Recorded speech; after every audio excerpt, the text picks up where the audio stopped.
Okay. Good afternoon, my dear friends. The next speaker that I'm going to introduce, she was born in Laos, came to United States in 1980, and was raised in Northern California. She went to Lewis and Clark College in Portland, Oregon. Unlike her alumni, who happens to be Monica Lewinsky, this particular person has come out much better person, and she has been contributing to the society quite a bit.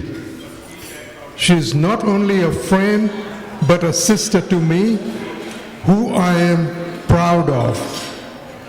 She is the first Asian judge for Multnomah County. I invite Honorable Chanpone,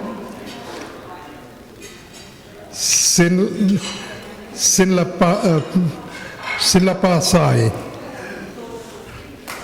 I hope I didn't butcher the name too bad. Thank you. Chanpone. Thank you, brother. You're so sweet. Thank you. Hi, everyone. Sabaidi. That's my mother tongue for hello to everybody.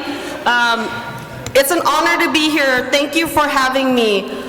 My goal today is, because the theme is the Great Awakening, I'm going to make you a little depressed, because we're going to go over some history. Then we're going to talk about the present, on what we need to do and where we are. And I'm speaking not from the lens of my experience as a member of the judiciary, but also as someone who grew up in community and someone who has advocated for community. So this is, and then we're going to talk about what can we do collectively. Everyone in this room, all of you, have touched lives in so many different ways. For those who are in the room, those who have admired you, those who look up to you, and the next generation that will come after you. And so I'm going to start a little bit about who I am. So as my dear brother just mentioned, I am from Laos. And I want you to know that that word, refugee, means everything to me. And words matter. And I want you to understand the reason why I went into law is because we are essentially erased and not included in law. We are perpetually foreign as Asians. We are not seen, we're not at the table, we're not even acknowledged when we're at the table. Why? Model my minority myth, our history, our past. And I'm going to go over a little bit about our past, because for us to have a great awakening, we must acknowledge the true history. And this is for all Asians, regardless of what generations you came to America. This is our shared history. We must see it, we must recognize it, we must sit in the shame of what has happened to us and recognize that we have generational trauma that we don't talk about, that we now have passed on to our children, and hopefully not to our children's children. First, I'm going to give a little bit of history, because I want us to talk about this. And before I joined the judiciary, so all of you know, I was a federal litigator doing immigration law because the word refugee was so important to me. My family, when we were forced to resettle, and I said force, because as a refugee, you're not given a choice on where you go. We were brought to America and given to live in Stockton, California. My family had to survive working the fields. My dad did 3 jobs, and so did my mom. I grew up with the care of the village that cared for me, that loved me, which were my aunties, my uncles, my grandparents. So immigration was not just about the process of getting a green card, because it took my mom 4 years to even try to get the proper paperwork to get help. She had to stay in line at immigration. Remember back in the day, you had to stay in line to even get through that door? My mom, speaking no English, took me, my 5-year-old self, to be her interpreter. I did not speak English. I just knew I had to help in some way. When I say our legal system, and especially the law, doesn't often see us, we aren't thought about when it's written. We're not often thought about in implementation. We're not thought about as the long-term effects to our families and community. And I want you to think about that and why I keep saying the whole concept of invisibility, because this is critical for us to acknowledge that. I'm going to talk a little bit about immigration and why that's so important. I chose immigration law because it intersects with every part of my family's life. From trying to become a green card holder from a refugee, from trying to naturalize our communities because they couldn't afford the fees and we couldn't have enough social services to actually help them do paperwork, we had to mobilize. But your immigration status, from someone who's on an H-1B visa, to a student visa, to a refugee, to any other status, or someone who's undocumented, it affects your ability to actually get benefits. Whether you're doing civil litigation, whether you're fighting for employment rights, whether you get in a car accident, or whether or not you are deported. That is critical on how you enter, what status you are inside the United States, and what happens to you after that. We must acknowledge that reality, that that status is critical. So I, as a young daughter of refugees, decided this was my life's work so that I can help give voice to our communities that were not seen. As an attorney, what I did was I worked in the nonprofits because I wanted to serve communities who were often not seen. And the choices that I made was to actually take on cases of women, children who were abused, abandoned, neglected, or forced into prostitution, often as field laborers across the world. So I had to deal with not just local law, state law, federal law, but also international law. This made me realize how important it was. I'm gonna make you guys all sad right now, because we're gonna talk a little bit about why our laws are so important and how it has perpetuated to where we are today, requiring us to acknowledge the need for our Great Awakening. First, in 1790, the Naturalization Act. Naturalization in 1790 were only allowed for free white men. Then it was codified later to the Naturalization Act of 1870, but it was only for whites and only for African descents. After that, we had the Page Act of 1875, limiting immigration of Chinese women. And I say women, it affected all our immigrants, but women in particular, because back in the day, we thought that Asian women, particularly Chinese women, were gonna come and affect and become prostitutes in the United States. And that gave way to what's called the Chinese Exclusion Act. How many of you have had family members affected by the Chinese Exclusion Act? This is real. This is important. This is generational trauma. This law continues to haunt our families today, but no one talks about it. This essentially lasted from 1882 to 1968. Do you realize that? 1968. It banned Chinese men from coming for 10 years. Think about that. This was the years of the gold rush, but we were not seen as equal. We were not accepted as equal. We were thought of as less, and we must recognize that. In 1923, United States versus Baguette Singh Tid. I'm sorry if I mispronounced that name. Please correct me for all my brothers and sisters there. The United States confirmed that citizenship was not allowed. This case was important because he was our World War I vet. He was a Sikh American, and he came from a high caste. But America did not see him as white enough. And he tried to argue that because of his high caste and him being part of a descendant of Caucasians, that he should be deemed white. He was not allowed, and it continued to haunt the ability of Asian Americans to become citizens. It wasn't until the 1935 Nigile Act, which made an exception to World War I veterans, that allowed him to get his naturalization. And I want you guys to understand, there's a difference. Naturalization is when you're born and you want to become a citizen inside the United States, giving up loyalty to your home country. Citizenship, birthright citizenship, is when you're born here. That is supposed to be given to you. But that too was held, as many of our presenters talked about today, from our Japanese as well as our Chinese community, as well as our Filipino. And we don't really talk about our Filipino community, but they were one of the first groups to be here in the United States working as laborers. And it's important for us to recognize that.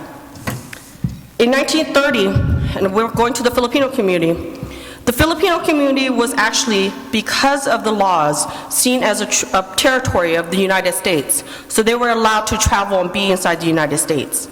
But hate crime in the Watsonville riots, how many of you remember the Watsonville riots? It spanned all California, where many of our Filipino communities were beat, dragged out of their home, because it started out with the concept that white women were dating Filipino men. We have to acknowledge how that has brought us to today when we talk about AAPI hate and laws and policy. 1942, the Executive Order of 9066. This is a piece of shame in our American history. Many of our Japanese communities saw this as not just internment, but that they were sent to a concentration camp. In Oregon, we have a shrine that where all of our communities were picked up and brought to where was our housing center in downtown before they were deported off to different camps. This was a mark of history, and we have to remember that, because these were United States citizens. In 1939, in Los Angeles, the police raided a Samoan baby shower. Over 100 police officers beat 36 and arrested 36 members of our Samoan community, saying that they threw rocks at police officers. This was, in history, one of the biggest awards settlement in history, $23 million against the law enforcement agency. Then we have the Patriot Act in 2001, 9/11. This, when I practiced law, changed the trajectory, because we all know what happened with the Twin Tower. But with the Anti-Terrorism and Death Penalty Act, what it did was it codified essentially Muslim surveillance for many of our community members. And this brought a lot of heartache and pain to our communities, who still feel that right now there's a distrust between their relationship and law enforcement. And we have to really address this, and we have to talk about this, because this was codified. Many of our community members believe that our laws codified and set our communities up for failure. And it's very important, as a member of the judiciary, what that is when I see any of our community members walking through this courtroom, how hard it is, and their fears of having real conversations with their attorneys, whether it's a criminal case, a civil case, or when they're representing themselves in family law settings. This fear of our law enforcement system, our judicial system, as well as our criminal justice process is real. In addition, you all know, 2017, this was critical for me. I never thought I wanted to be a judge. I fought long and hard, aside from all of our nonprofits, our businesses, and our organizations, to give voice to our community. 2017 happened, the travel ban, which is often known as the Muslim ban, targeted majority nations that were Muslim countries, which included Iran, Western Asia, but some of our African countries. This is real. I was part of the team that actually showed up at the airport as a member of the ACLU board and sat and tried to help as many people as possible. We had executive members from Nike, other corporations that were locked out. These were not your travel normal people who were stuck. These were US citizens, high qualified, highly educated, but could not come in. We had to mobilize. This changed my view of what happens in law. I, as a lawyer, can fight all I want, filing motions, subpoenas, amicus briefs, habeas. It doesn't stop. The rule of law, and what I'm asking you at this moment, and this is where I'm going to go to the present. I want you to think about the judiciary. When everyone talks about politics, civic engagement, running for office, everyone thinks legislative, Congress, local level. I want you to think about all the young people who are educating young lawyers. The judiciary is one of the most fundamental places where we are seen. We have to be seen. We have to be heard. Oftentimes we aren't. And as many people have said, diversity of a judicial bench is crucial for achieving a fair system of justice. It promotes truth and ensures access to justice. Access. And I want to talk about access, what that means in the present. And I'm going to go over some data with you because we don't talk about it enough. And we always, as many of our community members know, when we talk about numbers, for all the numbers, people in the room, our Supreme Court has been in existence since the Constitution. How many Supreme Court justices are Asian? 0. Why? Have you ever thought about that?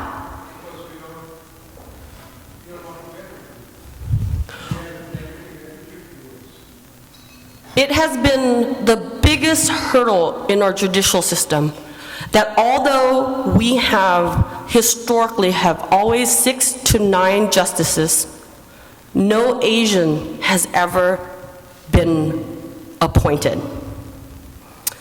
We've had 2 that were tried in terms of attempt. Judge Sirivan, who was a finalist during the Obama administration, and Judge Amol Taper was a finalist to replace Scalia and Kennedy during the Trump administration.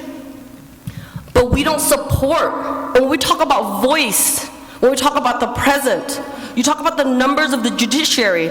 In the Court of Appeals, there are 179 seats, 12 Asians.